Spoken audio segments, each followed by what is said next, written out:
안녕하십니까, 공병호입니다. 계엄령 선포. 윤 대통령이 계엄령 선포를 제가 보면서 아마 이제 윤 대통령이 79학번이니까 1979년도에 아마 대학을 입학했을 겁니다. 그러니까 한국의 마지막 비상계엄이 선포됐던 경우가 1980년 5월이니까 아마 대학교 1학년, 2학년 때겠네요. 2학년 때 이제 계엄을 맞았는데, 이제 그때하고 지금이 이제 세월이 수십 년 흘렀지 않습니까? 80년대, 90년대, 2000년대, 2010년대, 거의 한 40몇 년 전이네요. 예. 이제 그때 상황하고 굉장히 많이 다른 것은, 그때는 이제 계엄을 실시한 당국이 정보 유통 채널을 장악할 수 있었던 거죠. 방송국을 장악하고, 그러면 이제 대부분 정보를 이제 통제를 할 수가 있었는데, 이제 지금은 여러분도 아시다시피 이제 정보 통제가 상당히 이제 어려운 그런 상태죠. 그러니까 군을 동원하는 거나 이런 부분들이 그냥 군 장병이나 시민들이 갖고 있는 스마트폰을 통해 가지고 실시간으로 중계될 수 있는 그런 시대 상황이 된 거죠. 그 정보 유통 채널을 계엄을 주도하는 그런 사람들이 완전히 장악하기가 힘들기 때문에 과거에 비해서 이제 계엄령이 효력을 발휘하는 것이 객관적으로 볼 때 조금 많이 이렇게 어려워진 그런 상황이라는 점을 하나 일단 말씀을 드리고 싶고, 그 다음에 이제 두 번째는 이 과거에 이제 계엄이란 것은 계엄을 주도할 때는 다소 이제 무리수가 따를 수가 있지 않습니까?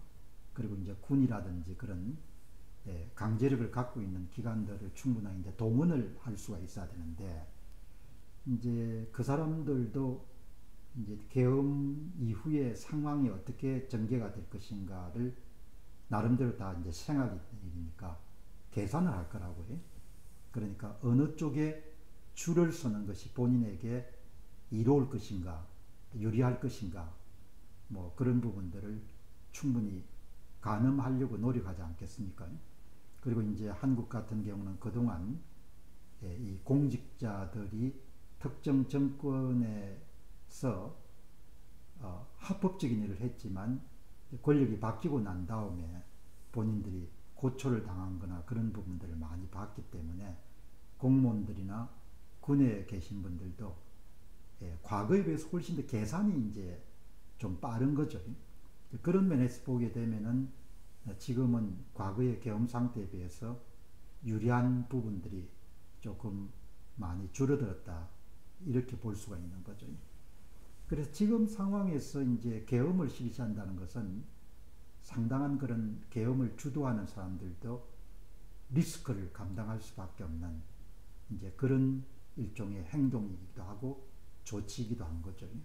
뭐 그러나 세상을 살면서 이제 보면은 언젠가는 또 리스크를 감당하고 의사결정을 내려야 되니까 윤 대통령이 이제 서양 속담으로 이야기하게 되면은 루비콘 강을 걷는 거죠. 뭐 이제는 물릴 수가 없는 겁니다. 이제는 이제 윤 대통령과 그 주변 사람들이 승리하든지 아니면은 그 저항 세력들이 승리하든지 두 가지의 이제 양단이 있지, 중간에 뭐 절충이라든지 이런 부분이 없을 겁니다. 뭐 충분하게 이제 계산도 하고 생각도 하고 그 다음에 극비리에 추진했겠지만 주변에 가장 이렇게 측근들하고 이 덕실 같은 걸 따지고 그렇게 하지 않았겠냐, 그런 생각이 들거든요. 그래서 현재 이제 어제 저녁 늦게 이렇게 계엄 조치가 발표가 됐기 때문에 이제 오늘 또 이렇게 사태가 어떻게 진행되는지를 조금 더 이렇게 살펴봐야겠죠. 그리고 이제 그 계엄을 저항하는 것이 정치적 득실에 훨씬 도움이 된다, 이런 사람들은 대단히 이제 극렬하게 반발하겠죠. 그리고 또 그런 것을 상당한 그런 쇼맨십을 동원해 가지고 실시간으로 이제 그냥 중계를 할 수가 있지 않습니까? 과거 같으면 이제 방송국만 통제하면 되는데 지금은 뭐 모든 그런 스마트폰 단말기가 방송국이 돼버리는 시대가 됐으니까. 예. 그러니까 제가 이제 박근혜 전 대통령 당시 뭐 기무사 중심으로 해가 나중에는 이제 다 무죄로 판명됐지만 계엄령을 고려했다, 검토했다 그런 이야기가 나왔을 때 이제 그때 그런 이야기를 듣고 제가 가장 크게 주목했던 것은 이제 정보 유통 채널을 장악할 수 없는 시대가 됐기 때문에 아마 계엄을 주도하는 사람들이 그런 안이 설령 올라오더라도 그것을 수용하기가 힘들었을 것이다. 이런 생각을 가졌거든요. 그러니까 지금 어떻든 간에 윤 대통령이 굉장히 큰 일생일대의 결단을 내려가지고 루비콘강을 이제 건넌 거죠. 건넜기 때문에 이제 뭐 추이를 보고 성자가 되느냐 아니면 패자가 되느냐 그 두 가지 가운데 이제 하나가 남은 거죠. 이제 아쉬운 것은 이런 사태가 이제 미리 다 예상을 했지 않습니까? 2024년도 4월 10일 총선에서 어떤 일이 일어날지도 다 예상이 됐고, 선거 사무를 장악한 사람들이 어떤 식으로 작업을 할지도 이미 그 이전의 모든 선거들의 동일한 방식을 사용할 것이기 때문에 2023년도 10월 달에 김태우 후보가 낙선되는 강서구청장 보궐선거가 끝나고 난 다음에 제야 전문가를 도움을 받아가지고 사용할 수 있는 방법, 선거 결과를 만지기 위해 사용할 수 있는 방법, 예상 득표수까지 다 이렇게 전망할 정도로 많이 알려진 상태였습니까? 그러니까 선거 문제를 바로 세우는 그런 일에 좀 화력을 집중했으면은 그러면 이제 호미로 막을 수가 있는 일이죠. 그거를 지금 이제 이렇게 국가의 정상적인 그런 체제 운영을 당분간 스톱시켜야 될 정도로 그야말로 이제 호미가 아니고 트랙터를 동원해 가지고 문제를 해결해야 될 이제 그런 상황이 발생하게 된 거죠. 뭐 결정을 내린 사람이 이제 모든 부분을 떠안고 갈 수밖에 없지 않겠냐 생각이 드는데 이제 오늘 이렇게 방송을 하기 전에 요즘에는 트위터가 이제 새로운 미디어니까 그 트위터를 보는데 지금 이제 트럼프 당선인의 최측근으로 상당한 그런 영향력과 아이디어를 제공하는 테슬라의 지배주주인 일론 머스크의 일처리 방식에 대한 부분이 이렇게 정리가 됐더라고요. 지금 이제 한 분이 그거를 잘 정리해서 올렸습니다. 특히 최근에 이제 오픈 AI사가 손해배상 청구 판결이 내리기 이전까지 가처분 소득을 비영리 조직이 영리 조직으로 전환하는 것을 금지시켜달라.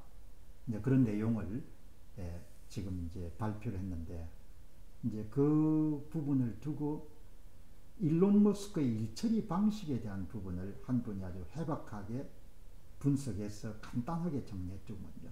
그게 아주 표현이 인상적인 부분 가운데 하나가 일론 머스크의 일처리 방식이라는 것이 면도날 그 레이저라는 표현을 썼더군요. 면도날처럼 문제를 처리하는 그런데 굉장히 익숙한 인물이다. 그러니까 상황을 정확하게 인식하고 문제를 나열한 다음에 그 문제 가운데 가장 집중적으로 공략해야 될 부분들을 면도날처럼 이걸 배워 가지고 그 문제를 정확하게 뭐죠? 그냥 과격을 한다는 거죠. 그러니까 지금 이제 윤 대통령의 계엄 전문도 보면은 충분히 우리도 이해할 수 있는 정도로 대통령이 할 수 있는 것, 윤석열 정부가 할 수 있는 게 아무것도 없는 상태가 돼버린 거죠. 이제 뭐 예산까지 깎고 이렇게 하니까, 뭐 식물 정부 정도가 아니고 완전히 뭐죠? 대통령이 그냥 여의도로 이동해버린 그런 상황이 된 거죠. 그 모든 딱한 상황이 정직하지 못한 방법으로 선거를 장악한 상태에서 권력을 차지한 바로 그 문제인데, 이제 그 문제에 대통령이 침묵하고 뭐 이유야 여러 가지 있겠죠. 정치적 덕실을 따져가 뭐 침묵하셨겠지만 그 부분 때문에 지금 이제 호미로 마글리를 트랙터로 동원을 해야 될 그런 상황이 발생한 거지 않습니까? 호미는 간단하게 여러분들 처리할 수가 있는데 호미는 선관위만 다루면 되는데 트랙터는 뭡니까? 저항 세력들이 엄청나게 많은 그런 사람을 다 대해야 되는 그런 상황이 된 거지 않습니까? 그 이제 참 적시에 정확한 문제 해법을 갖고 과단성 있게 이런 문제를 공략해야 그 이후의 모든 문제들이 그냥 원활하게 돌아갈 수가 있는데 그 소위 강물로 따지게 되면 시원 출발점을 여러분들 그냥 비틀어졌기 때문에 이제 지금 이제 계엄령까지 선포하는 그런 상황이 된 거죠. 오늘 상황이 이제 앞으로 어떻게 전개가 될지 저도 무척 조심스럽네요. 왜냐하면 뭐 사용할 수 있는 수단 가운데 가장 강력한 수단을 선택했기 때문에 두고 보시죠. 감사합니다.